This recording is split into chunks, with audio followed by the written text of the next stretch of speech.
The other day, I was craving a big fat bowl of Apple Jacks, the cereal, with some milk. When I was a kid, that was a luxury to me. But I hadn't had them in forever, so, I was like, they're still around, right? Good news, of course, they're still around. Bad news, okay, when I was Googling, I don't know why I was Googling Apple Jacks, I just was, okay? But I went down this rabbit hole, I found out about Kellogg's, the company that makes them. They have been in some hot water lately. We all know that inflation sucks and it's affecting everything, especially food prices. And tons of families across America are struggling to put food on the table. So the media asked like a Kellogg CEO for his reaction on that. They're like, what do you have to say, sir? So we're advertising about cereal for dinner. If you think about the cost of cereal for a family versus what they might otherwise do. He essentially said, maybe they should eat cereal for dinner.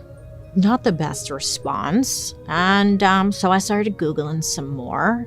And I stumbled into the world of John Harvey Kellogg.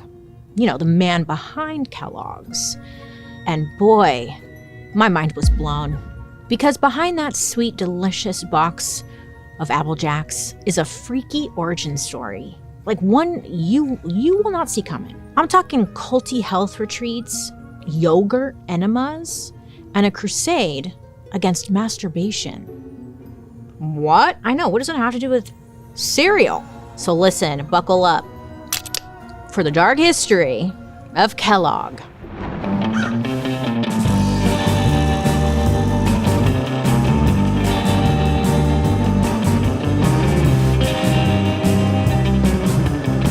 Hi friends, how are you? Are you having a good day today? I hope so. My name is Bailey Sarian, and I'd like to welcome you to my podcast, Dark History. Listen here, we believe history does not have to be boring. It might be tragic, sometimes it's happy, but either way, it's our dark history. Now, before we get into it, don't forget to like and subscribe, because I'm always here posting new content, and let me know what you think in the comment section down below, because at the end I read comments. Did you know that? Well, I do. But now I need to tell you about Mr. Kellogg, okay? Because there's something weird going on with this person, this figure, this man, this odd one.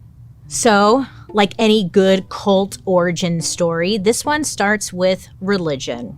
So back in 1852, in a place called Tyrone Township in Michigan, John Harvey Kellogg was born. So his mom, Anne, was the second wife of his dad, John Kellogg Sr., and Daddy John was a very intense man who believed very strongly in the second coming of Christ and was a follower of Sabbatarian Adventism. And it might sound familiar because, these were the people who would go on to become the Seventh-day Adventists, or SDA. Maybe you've heard of them. So religious, okay? And that's fair. That's okay, fine. When John was 4 years old, baby John, when John was 4 years old, his family moved to Battle Creek, Michigan to be closer to the SDA church community. Now, I guess, in Battle Creek, things were a little depressing because the entire community believed that the world was going to end any day now. So, that's pretty depressing. To live in that, thinking it's going to end any day now, I could see that, yeah. When John was little, his health was in bad shape. He had something called rickets, which is basically like a vitamin D deficiency that messes up bone development. Now, because of this, John would only grow to be 5'4" and was very frail. And later on, it kind of makes sense that he would become obsessed with controlling everything about people's bodies because his own body had kind of failed him early on. Now, when he was growing up, I guess John wasn't allowed to go to school. According to his Adventist parents, what was the point of going to school if the world was ending, Thankfully, a local pastor pretty much told John's family that, he should leave the house and get an education. So he did. And once they let him crack open a book, it was over. John was smart, okay? He was very smart. He learned fast, he taught himself everything, and by his teens, he had already gotten a job working at a religious newspaper. The newspaper was called the Second Advent Review and Sabbath Herald, which was like the publishing side of the SDA church. So John was writing, he was editing, he was rubbing shoulders with the right people. So this couple named James and Ellen White, they were like the religious power couple behind the whole SDA church movement. Apparently Ellen was hit in the head with a rock.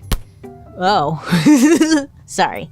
Well, I guess Ellen, she got hit in the head with a rock, and ever since then, she said that she had divine visions. Could happen to you. And one of her visions was that young John Kellogg was chosen to be a big part of their movement. So one of like Ellen White's big obsessions in the church was sexual purity. She wrote all about the health problems that she believed were associated with masturbation. She said for men, masturbation could result in, quote, imbecility, dwarfed forms, crippled limbs, misshapen heads, and deformity of every description. Now, Ellen warned the people that masturbation in women could lead to loss of memory, eyesight, weak spines, cancer, and eventually insanity. Damn. And John really looked up to Ellen, so like he took that message to heart. Of course. You know, I don't wanna, what am I gonna do? Well, I'm dwarfed, what now? He took it very seriously, okay? No masturbation, no touchy. Have you ever had like a random spark of an idea in the middle of the night? And you're like, oh my God, I should start a vintage like candle shop. Or like, I should make a blog about haunted houses. Yeah, I'm gonna remember that. And then, you know, when you actually think about it, maybe the next day or whatever, you can try to set up a website and all that jazz, and your brain just goes, I don't know what I'm doing, this is hard. And then that idea just floats away. Look, we've all been there. Personally, sometimes the tech, you know, it can be, it's complicated. I'm not an IT person. I wish I was. I used to do MySpace coding. I don't know what happened.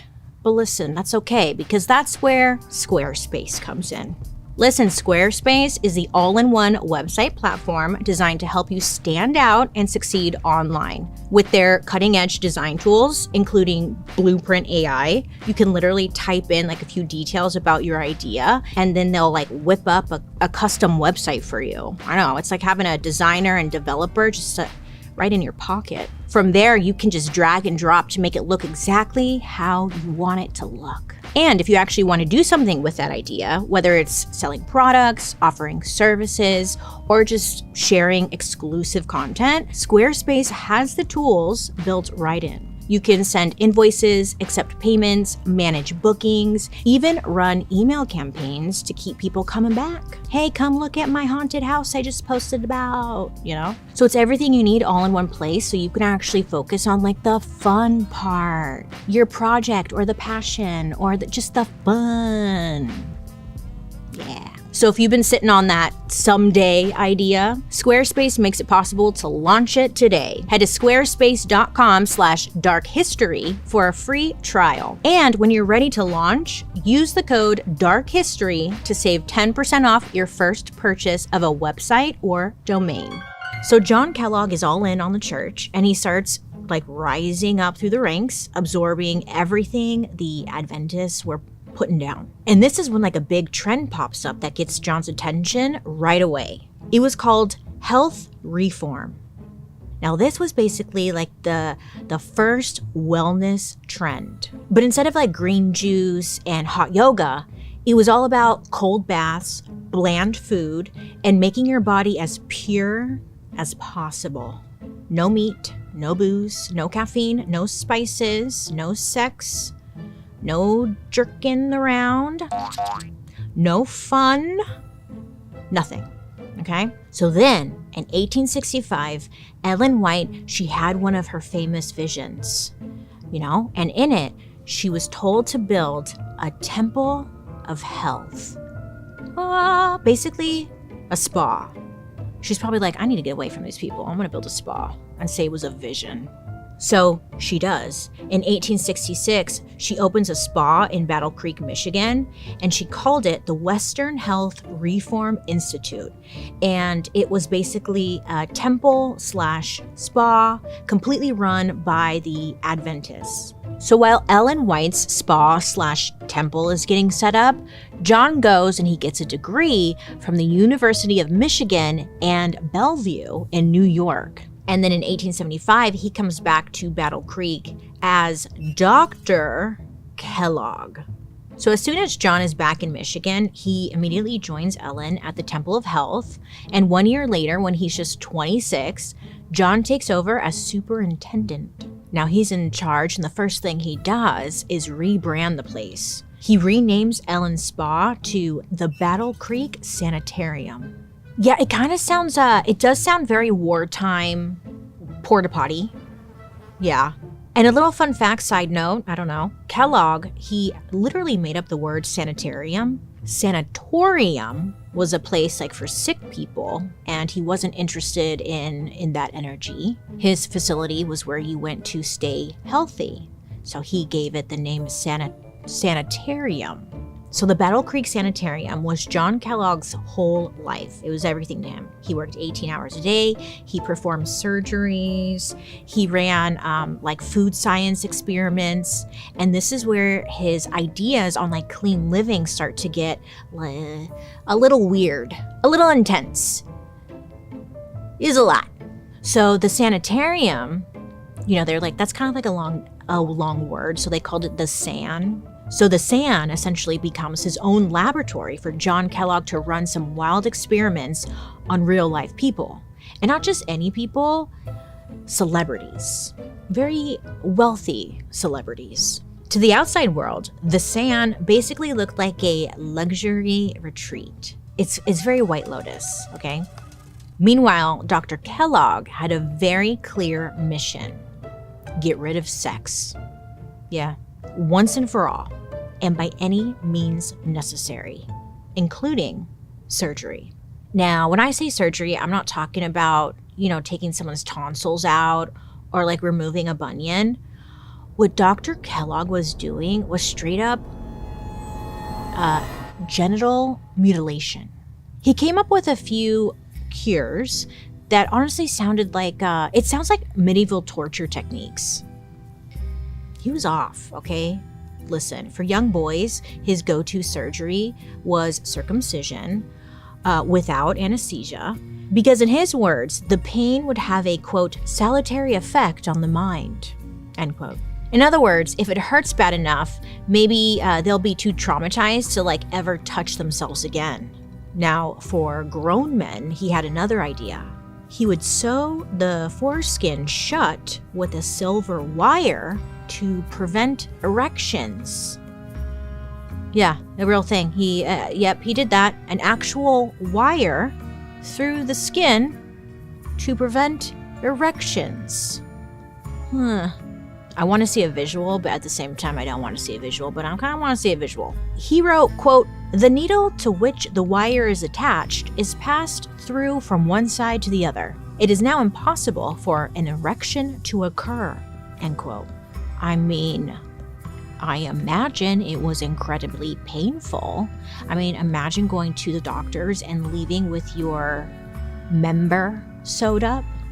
I was like, was he the one hit in the head with the rock? Because who comes up with that? Ugh. And for girls, Kellogg recommended burning the clitoris with carbolic acid. Just pure acid. He claimed it was excellent for stopping, quote, abnormal excitement. Oh, God. Why?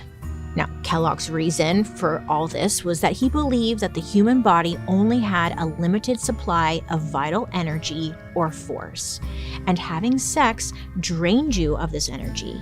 It zapped your health, and it ultimately ruined your body and your soul. So, sew it up. In 1877, just 2 years after he took over the SAN, Dr. Kellogg writes and publishes a book called Plain Facts About Sexual Life. Joan actually brought it with her. She has it. As you can see, she's very pure. Do birds have clits? Is it burned off, girl? You good, girl? Okay. Yeah, I put that on my reading list because I was like, I need to know what the hell, what is he talking about here? And I mean this lovingly, but it's giving small wiener energy. I bet you Kellogg had a small wiener and he was like kind of mad and bitter about it. So it was like kind of making everyone else suffer. It's giving a little bit of that. In my opinion. I don't know. I haven't seen it. Now, you can read it if you want, do whatever you want, but I don't recommend it. It's very long and dry, okay? I'll sum it up for you. These plain facts. Pretty much what it says is, number 1, sex is bad. And the only thing worse is masturbation. Kellogg wrote that sex essentially drains your precious life energy, and masturbation, which he called self-pollution, could supposedly cause blindness, acne, epilepsy, insanity, and even death. Oh, is that why I have acne?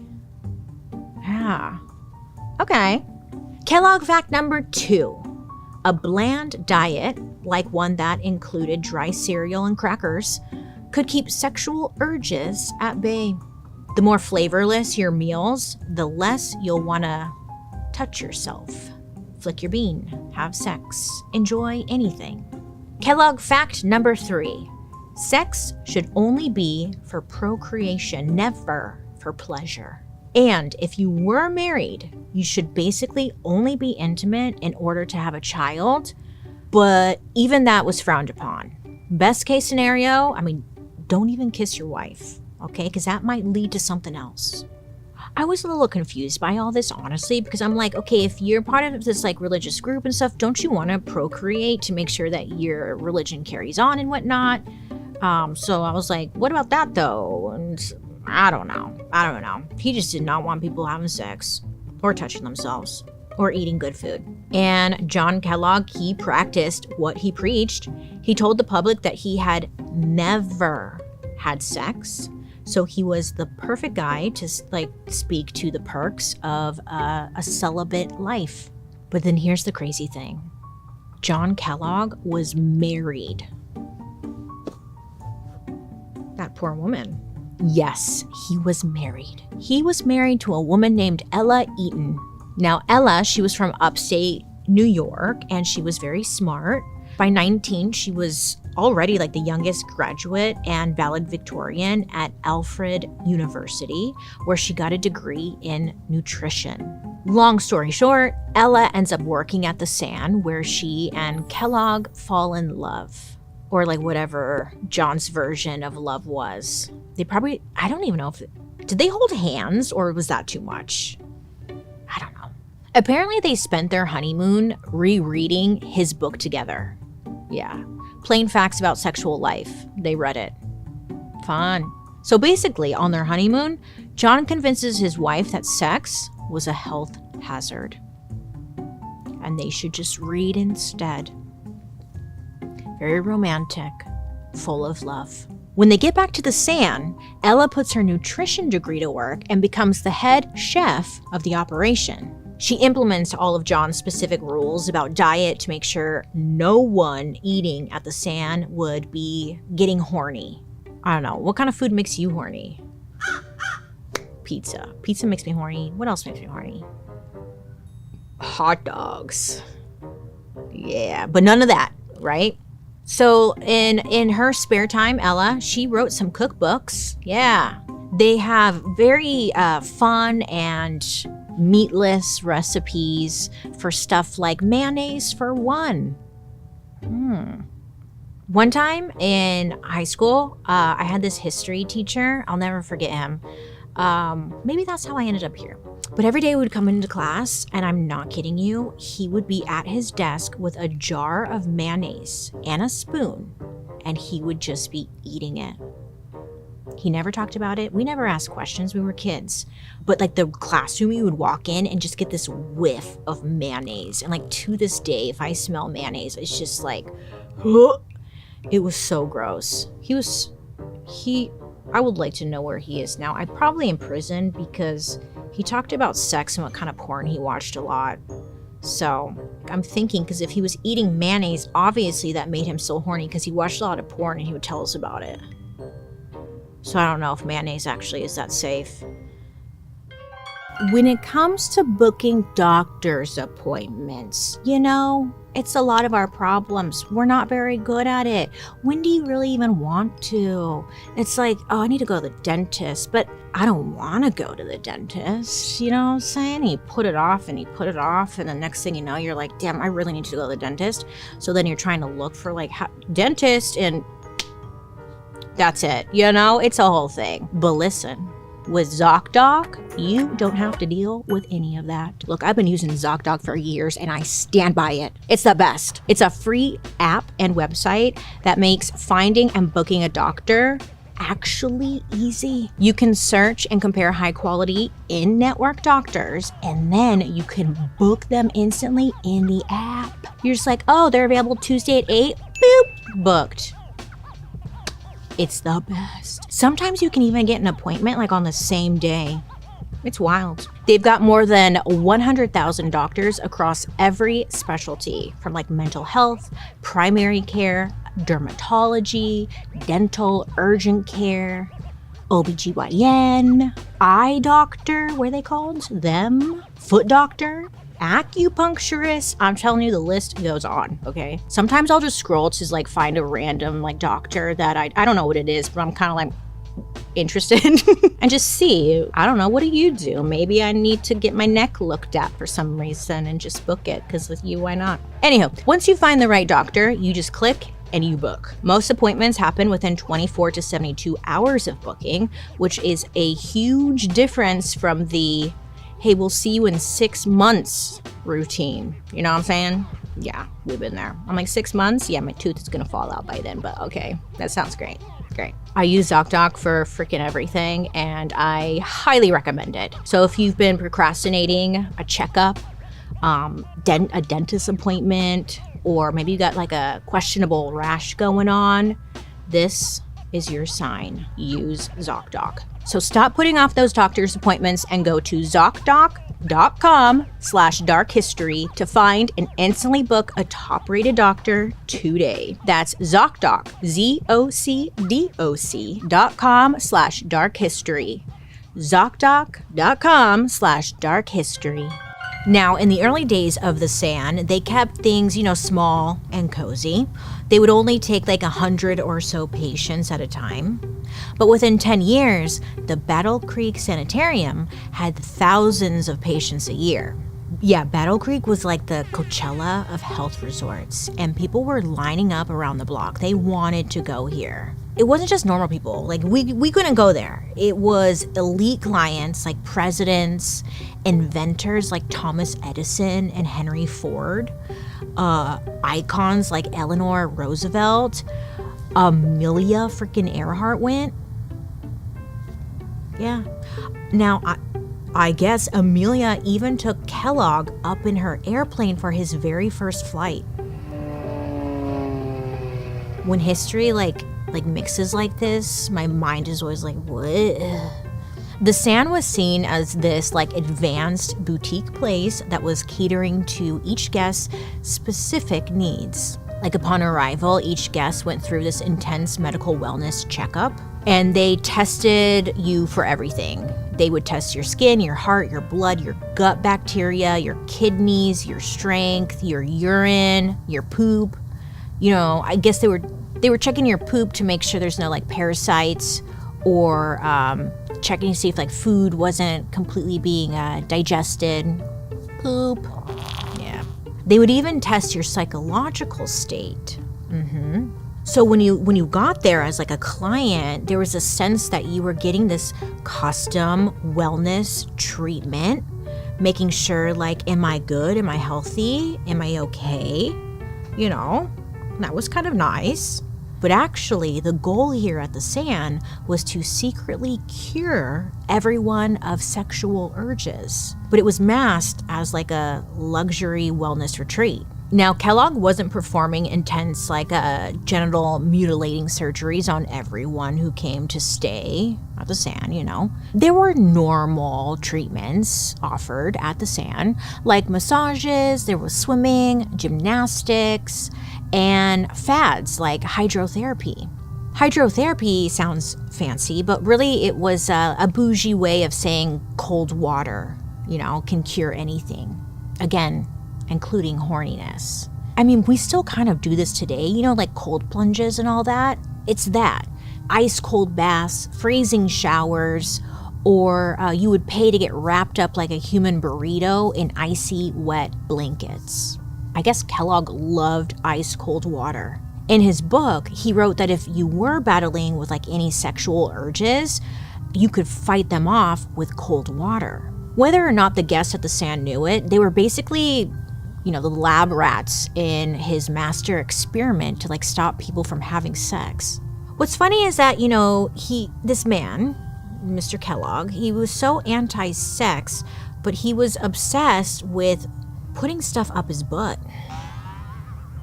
He was. A huge part of his hydrotherapy treatments were enemas. Now, if you don't know what an enema is, first of all, you should do it. It's great. I tried one not long ago, and I felt brand new afterwards, okay? But basically, listen, shut up. Just try it at least once in your life. But an enema is when, fluid is shot up your butt. Yeah. So you can clear up whatever, backup you have. If you're constipated, if you need to just kind of be cleaned out. It's great. Seriously, afterwards, you're like, I'm a brand new person. Because all that shit's out of you. Literally. Enema parties at my house. Brr, brr, brr, brr. Anyway, so Dr. Kellogg was obsessed with digestion. And I guess this all started with a trip to the zoo. I know, just go with me, okay? He goes to the zoo. He used to visit the zoo a lot, I guess. It was his thing, his hobby. And he really liked to go see the gorillas. He loved a gorilla. One day he noticed something the gorillas did that humans did not do. Gorillas pooped 5 times a day. So I guess, one day he saw these gorillas squatting down to take their 5th dump of the day. And he thought to himself, that right there, that is holiness. And he wanted that digestive health that the gorillas had. I want to poop like that. I want to poop 5 times a day. I love poop. Poop is life. So at the sanitarium, it made sense that Kellogg was obsessive about what people ate and how often it came out. So, when you got to the sanitarium, it was kind of like you were at a bougier, a high-end fat camp. Everything you ate was weighed and portioned with, quote, pharmacist-level precision. Kellogg had this theory called auto-intoxication, meaning your body literally poisoned itself when bad bacteria took over your gut. And he believed this bad bacteria came from eating meat, so all the food at the San was completely vegetarian. But you couldn't enjoy the food, so none of it was seasoned. Seasoning food and making it taste good would, quote, excite the passions, end quote. A big part of the San diet was dairy made from pure milk. Now this milk came from the creamery that was on site. Of course it was. Now Kellogg believed that dairy was essential to having a healthy gut. So milk was turned into yogurt, butter, cottage cheese, all kinds of stuff for the guests to eat. Yogurt was very important to Kellogg's diet. He said it could treat serious issues like chronic constipation, colitis, gastroenteritis, liver problems, anemia, goiters. What the hell is goiters? Do you guys play Animal Crossings? Aren't those little creatures called goiters? No. Are they? I'm really into Animal Crossing again. Okay, the list goes on. He's saying it can cure all this stuff, okay? But Dr. Kellogg didn't just suggest eating yogurt. No. Ideally, you would eat it, but also you would get yourself a yogurt enema. creamy and thick right up the butt and then just oozes out. Sounds like a cream pie. Isn't that called a cream pie? Yeah. What I do want to know, were the yogurt enemas a good thing? I will try and get back to you. I'm just kidding. But I am really curious. You probably can't use like a flavored yogurt though, because at home I have like, the vanilla yogurt. I probably shouldn't put that up my butt. Stay tuned. So, this is a real thing. Yeah, up the butt, you'd shoot up some yogurt up the butt. Kellogg also recommended his constipated patients that they should perform manual colon massages to keep everything moving. Between the douching and the prostate rub downs, there are some clues here as to like why he didn't want to maybe sleep with his wife. Maybe. Yeah, it's a unique thought. I wonder, I don't know. I've got so many questions. I wish he were here. I would love to ask some questions. John was obsessed with policing everyone's appetites and their butts, but there was one area in his life he just could not control: his own family drama.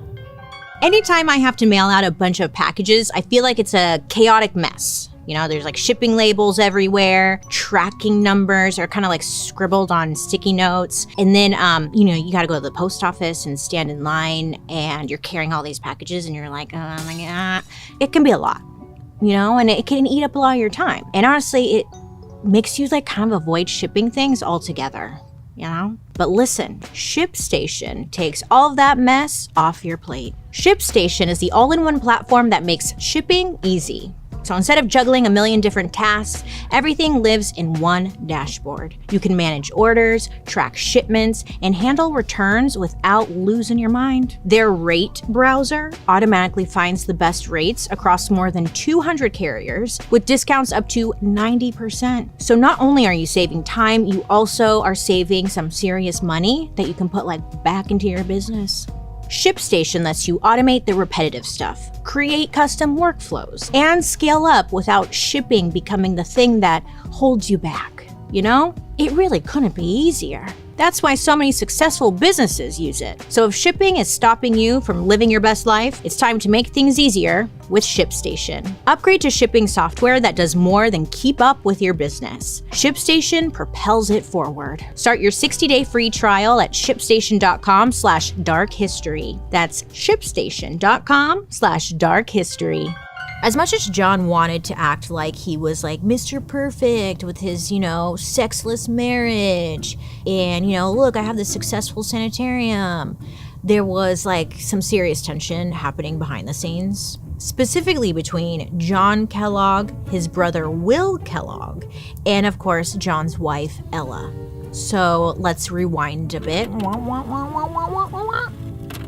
Back when John was finishing medical school, he was annoyed by how long it took to make a healthy breakfast from scratch every morning. At the time, most Americans were loading up on fatty foods like bacon and sausages, and this just pissed John off. He believed all this red meat was indulgent, unhealthy, and worst of all, sexually stimulating.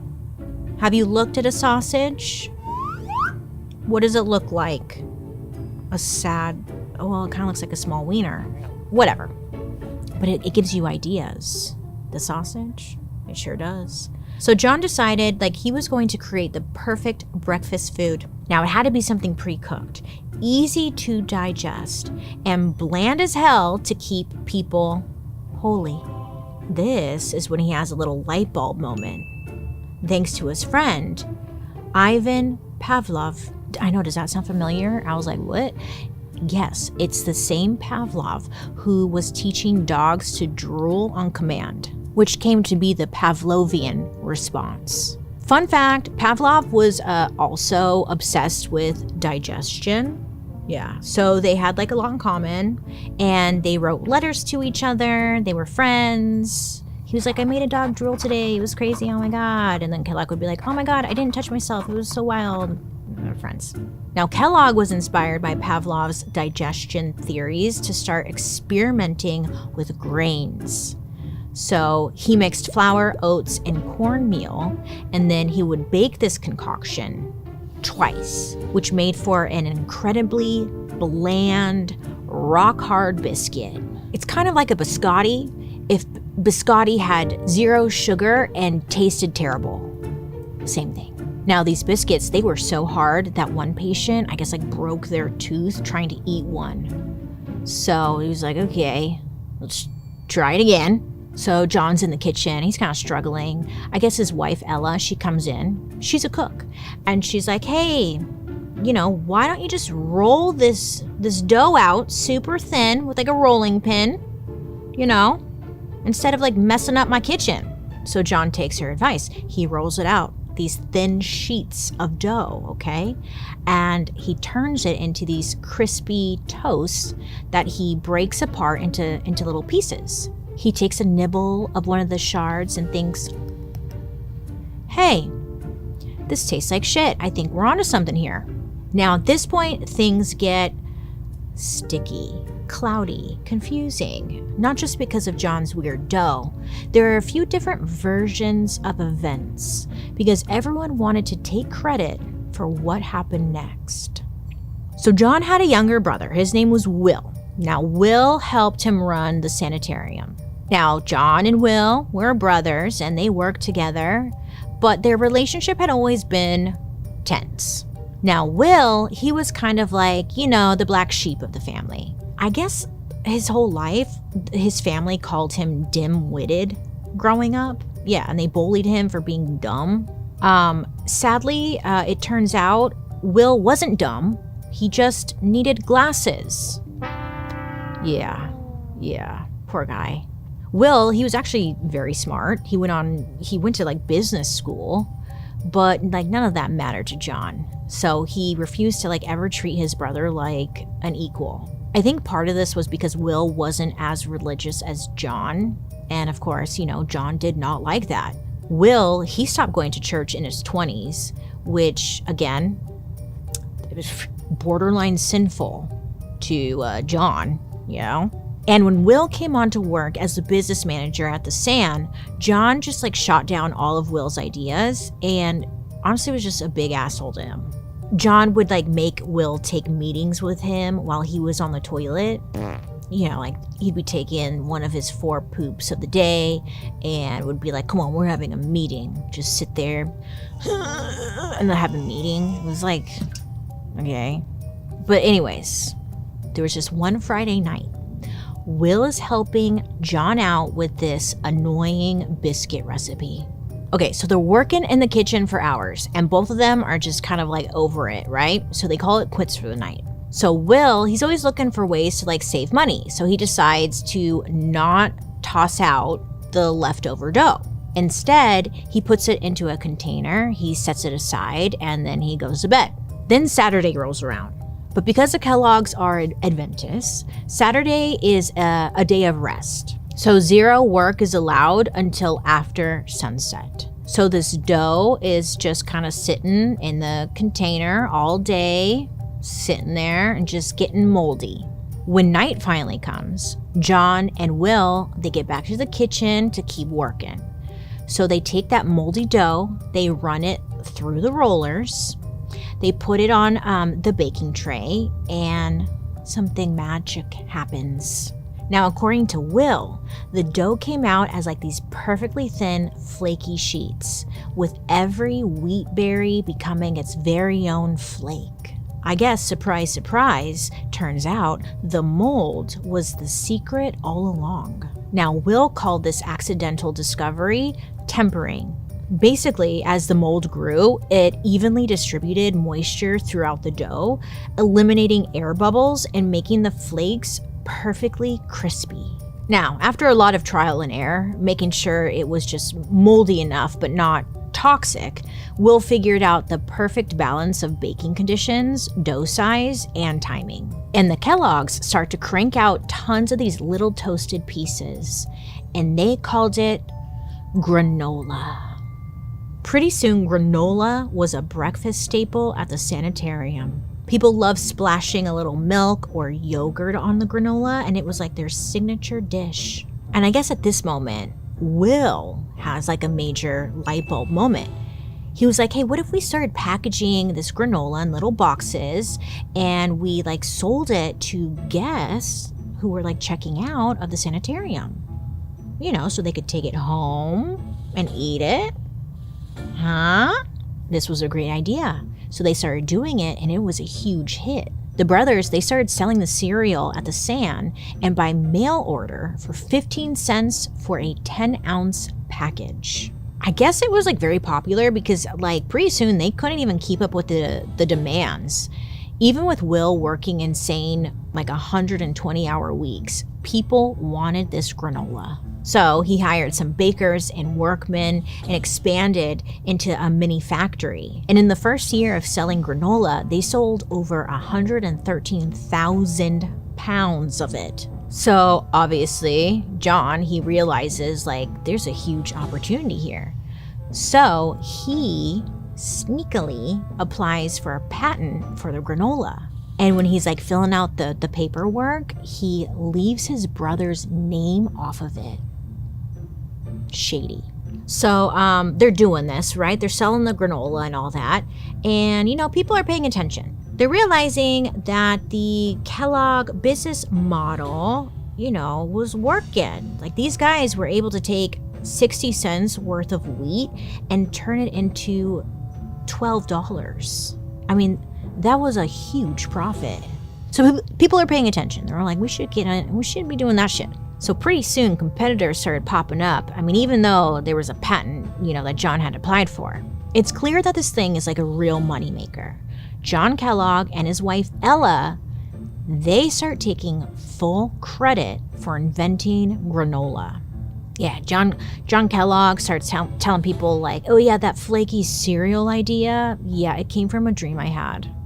Yeah, I went to the kitchen and I was like, and I made it. It's crazy. And then my wife, yeah, she can tell you that's exactly what happened. She was there. Now, Ella was backing up his story because apparently she really didn't like Will either. So together, she and John, they ganged up on Will and claimed that they had made the granola completely on their own. Now, at this point, Will, imagine you're Will. How are you going to act? You're going to be like, fuck you. You know, he's pissed. He is pissed. He was fed up with his selfish, poop-obsessed brother who likes cream pies. Now, Will, he saw a future in that granola cereal, one that his brother couldn't even think of in his little pea brain. Now, Will, he knew that adding something like sugar would extend the shelf life of the cereal, you know, since it's a preservative. Plus, he knew, Will was like, it'd be actually, like, it would taste better, okay? And it would probably be way more popular. So he decided to buy the rights to the recipe from his brother. Now, it wasn't easy. It was a very intense negotiation. There was a lot of sibling drama. But I guess John finally agreed to sell the business to Will for $170,000, which in today's money would be millions. So in 1906, Will started his own cereal company called Battle Creek Toasted Cornflake Company. Yeah, it doesn't really like roll off the tongue, but you know, it is what it is. And unlike his brother, Will did not give a crap about like the holiness of this food. He wanted to make something delicious and profitable. So he took that recipe and he added malt, sugar, and salt. And this totally transformed the moldy resort cereal into a feast for the taste buds. Now, Will, he decides to call this new recipe Cornflakes. And he threw a ton of money into marketing. Yes. So at the time, porridge was super popular. And you know, with porridge, like you could use milk in it. So he knew like he could corner the market on cornflakes and milk. So it's not porridge, but it's like kind of the same, you know? Cornflakes and milk, though, it was like a cold and more refreshing alternative. In the beginning, Will had a pretty rocky start. His factory was like basically falling apart, but you know, Will just kept on keeping on. He shipped almost 179,000 cases by the end of his first year. And then soon after, he renamed his company the Kellogg's Toasted Cornflake Company. Yeah. And that's when his older brother, John, decided to stir the pot even more. So John, he's still doing his holy flakes, whatever. He changed his own company's name to the Kellogg's Food Company of Battle Creek. Obviously, Will was furious, okay? Not only is this petty, but it's very confusing now to the consumer. He accused John of deliberately confusing customers and cashing in on his success. John fired back, basically saying, no, you're the one who's riding my coattails. It was drama. The boys were fighting. The two battled it out in court for over a decade. And the Kellogg versus Kellogg case even worked its way up to the Michigan Supreme Court in 1920. And guess what? Will won big. The court ruled that he alone had the rights to the Kellogg name on cereals. John had to pay up all the profits he earned using the Kellogg brand, and he had to pay for Will's hefty legal fees. Yes. It's nice when the underdog wins for once, It's rare you hear that in the Dark History episodes. So, yay for Will. And on top of that, Will was classy.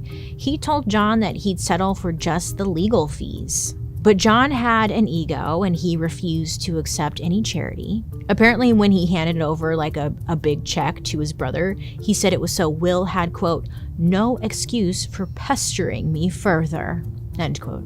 From that point on, Will and John, they barely ever spoke again. On September 8th, 1941, John, who was 81 at this point, I guess he sat down and he wrote a heartfelt letter to his brother, Will. He's older now. He probably just came to his senses. And in this letter, he genuinely apologized for all their fights, and he praised Will for all of his accomplishments. It was seen as an olive branch. But unfortunately, this letter was never sent.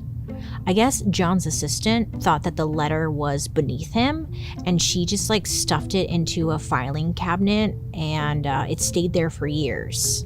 Yeah. And then John died, and Will had no idea about this letter. So when John died, Will didn't go to his funeral, and it wasn't until 1948 that the letter was finally given to Will. By the time Will actually got the letter, he was practically on his deathbed, and he was blind, so he couldn't read it. I guess a nurse read it to him. She could have been making shit up though. It could have been a letter fuck you, motherfucker, and she's he loves you very much. He wishes you the best. He can't read it. But I guess a nurse read it to him. His reaction wasn't recorded, but hopefully it gave him some peace and closure and all that good stuff that you'd hope for before you die, Kind of an emotional roller coaster of regret and lost chances. Kind of sad. Now, the silver lining is that cereal completely changed breakfast in America for everyone, rich and poor. Cornflakes are quick, they're easy, and they're inexpensive. And honestly, it happened just in time because once the Great Depression hit America, food was very limited. Was it the cereal that John Kellogg was trying to save the world with? Definitely not. The sugar changed everything. But whether he liked it or not, his name was tied to the sugary version. It's kind of crazy if you think about it. Without all this, we wouldn't have cornflakes, Fruit Loops, Apple Jacks, Rice Krispies, or Frosted Mini Wheats. We wouldn't have any of this if one guy hadn't hated sex so much that he tried to build a cult against it.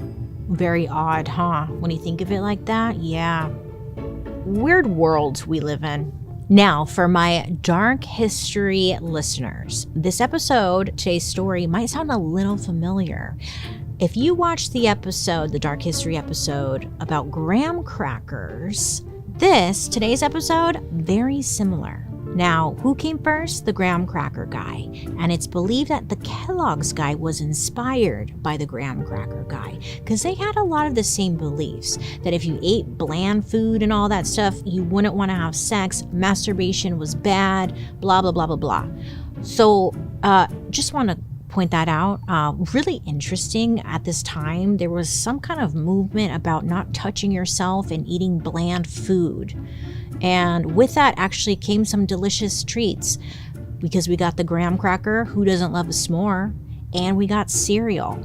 So moral of the story is, I don't know actually what the moral of the story is. I don't know. I just want to point that out for the real ones out there who are like, this sounds familiar. It's the graham cracker episode. You should watch it. That was also a wild, weird, bizarre story because graham crackers, what the fuck? All right. Thank you guys so much. Did you think that was wild? I thought that was wild. Well, just wait, because next time we're talking about a different kind of health nut. One who famously quit smoking his pipe by replacing it with jelly beans. He ignored a pandemic and brought Hollywood-level drama straight to the White House. His wife was notorious for giving grade A blowjobs, and allegedly he had a tiny wiener. Join us next time when we will be diving into the one, the only Ronald Reagan. Now, I'd love to hear your guys' reactions to today's story, so make sure to leave a comment below so I can see what you guys are saying, and your comment might even be featured in a future episode. What's your favorite cereal? Let me know. Now, let's read a couple of comments that you guys have left me. Beth Stein left us a comment on our Vegas episode over on Spotify saying, quote, "Not sure if you read Elvira's book, but she started out as a Vegas showgirl," end quote. I did read Elvira's book, and yes, I know she was a showgirl, and I love that. I love a showgirl, though. The feathers, the glam, the glitz, the everything. It's so beautiful. Oh, what a time. Thank you for sharing that little fun fact, Beth. And yeah, if you haven't read Elvira's book, great story. Love her. Love. Michelle from LA commented on our bodybuilding episode on YouTube saying, quote, "Paul and Rob are looking fabulous, ready to pump you up," end quote. Listen, Paul and Rob, they looked great, but I think they were skipping leg day, you know? I mean, you can't be pumping it up at the gym and then like skip leg day. But I won't lie, when we were done, I was like, you guys, can you pick me up? You know? I don't know. I don't think they can help it though. They are skeletons, so. But they looked great. I'm glad you noticed, and I'm sure they will love to hear that compliment. They work hard here over at Dark History. Abyss7936 left us an episode suggestion over on YouTube saying, Bailey, please do Marilyn Monroe. People tell her story wrong all the time. As a certified Marilyn Monroe historian, I would love to hear you tell her story, end quote. Wait, you're a certified Marilyn Monroe historian? First of all, let's connect. Tell me. Because listen, I've thought about it, but I'm not gonna lie. I feel like Marilyn, her story has been told so many times, and I have this internal fight with myself where I'm like, let the poor woman just be. You know? Like, how many times are we gonna try and freaking dissect her story? Like, just let her rest in peace. And then there are other times where I'm like, yeah, I mean, she had such a wild, interesting life. I want to talk about it, but I don't know. So I've always struggled with that personally. But if you're a freaking Marilyn Monroe historian, let's link up. Give me all the details so I can get the real story. Because there's also a lot of like Marilyn Monroe fluff, and just like you said, there's a lot of like misinformation about her, and there's just so much with her. But I don't know. I guess I'd have to ask my audience. Would you want to see a Marilyn Monroe episode? Let me know down below. But I love the suggestion, and I've thought about it a lot. I really have. And send me an email. Let's connect. It's probably just some lady in her garage who's like, I'm a Marilyn Monroe historian. Like, yeah. There's this lady on TikTok who says that she's Marilyn Monroe reincarnated. Have you seen her? Hello, this is Marilyn Monroe reincarnated. I have to say that every time. Do I? Okay, not to be rude, but just because you have blonde hair and you put on a red lipstick doesn't mean you're reincarnated. And she like talks like Marilyn Monroe. She's, oh, I'm Marilyn Monroe. I don't know what she's doing. I don't know what that lady's doing, but I watch. Anywho, thank you guys so much for watching and hanging out with me and engaging. Keep on commenting because maybe I will, address your comment. Yeah. Hey, did you know you can join me over on my YouTube where you can actually watch these episodes? Yeah, on Thursday after the podcast airs. And while you're there, you can also catch my murder, mystery, and makeup. So don't forget to subscribe. And hey, if you don't know, Dark History is an Audio Boom original. I want to give a special thank you to our expert, Heather Arndt Anderson, author of Breakfast, A History. And I'm your host, Bailey Sarian. I hope you have a good day today. You make good choices, eat a bowl of cereal, and think about masturbation or something. I don't know. I'll be talking to you guys later. Goodbye.